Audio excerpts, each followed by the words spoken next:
ఈ press meet పెడుతున్నందుకు నవ్వాలా ఏడవాలా అర్థం కావట్లేదు. లేదు ఒక పల్నాడు బిడ్డగా తల దించుకోవాలా సిగ్గుతో. ఈ రోజు చిత్ర విచిత్రాలు జరుగుతున్నాయి ఈ తెలుగుదేశం ప్రభుత్వంలో. దాచేపల్లిలో మరీ ముఖ్యంగా పల్నాడు ప్రాంతంలో పోలీసులు చేసే చర్యలు. నిన్న రాత్రి కృష్ణవేణి అనే ఒక సోషల్ యాక్టివిస్ట్ ని హైదరాబాద్ లో అరెస్ట్ చేసి తీసుకొచ్చారు దాచేపల్లి పోలీస్ స్టేషన్. తెస్తే వైఎస్ఆర్సీపీ నాయకులు ఆ పోలీస్ స్టేషన్ కి పోయారు. సరే కనుక్కుందాం, ఎందుకు తెచ్చారు, ఏ కేసు కింద తెచ్చారు, అందులో ఆడవాళ్లు కాబట్టి కనుక్కుందాం. వాళ్ళు పోయేటప్పటికి తలుపేశారు పోలీస్ స్టేషన్కి.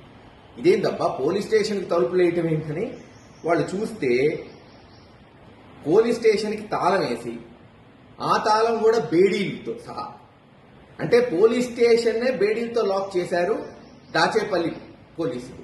చిత్ర విచిత్రాలు చూస్తున్నాం పల్నాడు ప్రాంతంలో.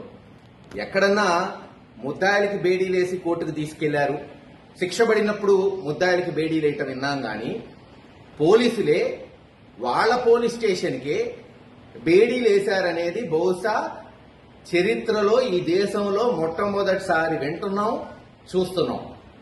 మరి ఇంతకన్నా సిగ్గుచేటి ప్రభుత్వానికి ఉంటుందా, అధికారులకు ఉంటుందా? ఈరోజు ప్రజలందరూ, ఆంధ్ర రాష్ట్ర ప్రజలు ఆలోచించాలి. మరి ఇంత గొప్ప చర్య చేసిన దాచేపల్లి సిఐ, ఎందుకంటే అతని చరిత్ర చెప్తూ పోతే చాలానే ఉంది.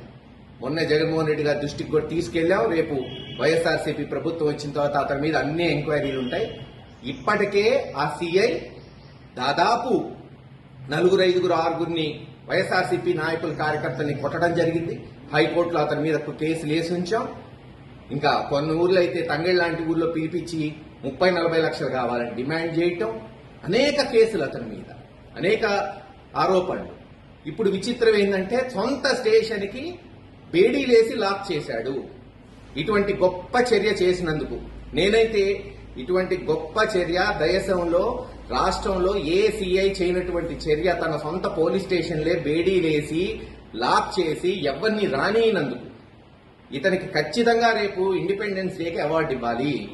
ఒక ఉన్నతమైన పోలీస్ ఆఫీసర్ గా అవార్డు ఇవ్వాలని కోరుకుంటున్నాం. ఇటువంటి పోలీస్ ఆఫీసర్ అసలు కనపడ్డు, వినపడ్డు, దొరకడు కూడా ఎక్కడ దేశంలో ఇటువంటి చర్యలు చేపడుతున్నందుకు.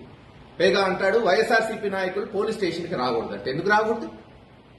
పోలీస్ స్టేషన్ అనేది ఒక ప్రభుత్వమే కాదు, గవర్నమెంట్ ఆఫీస్. ఎవరైనా రావచ్చు, ఏ పార్టీ వాడైనా రావచ్చు, ఏ ప్రజలైనా రావచ్చు. వైఎస్ఆర్సీపీ వాళ్ళు రాకూడదంట. బోర్డు పెట్టమన్నారు మా వాళ్ళు. అలాగే పైన బోర్డు పెట్టండి, రావు. ఇవన్నీ రేపు ఎంక్వైరీలు జరుగుతాయి. ఖచ్చితంగా ఇటువంటి ఆఫీసర్ని కఠినంగా శిక్షించాలి. అసలు ఈ ప్రభుత్వం ఏం చేసిద్దో, సొంత పోలీస్ స్టేషన్కే బేడీలేసిన ఇటువంటి సిఐని డీజీపీ గారు ఏం చేస్తారు, హోమ్ మినిస్టర్ గారు ఏం చేస్తారో సమాధానం చెప్పాలి.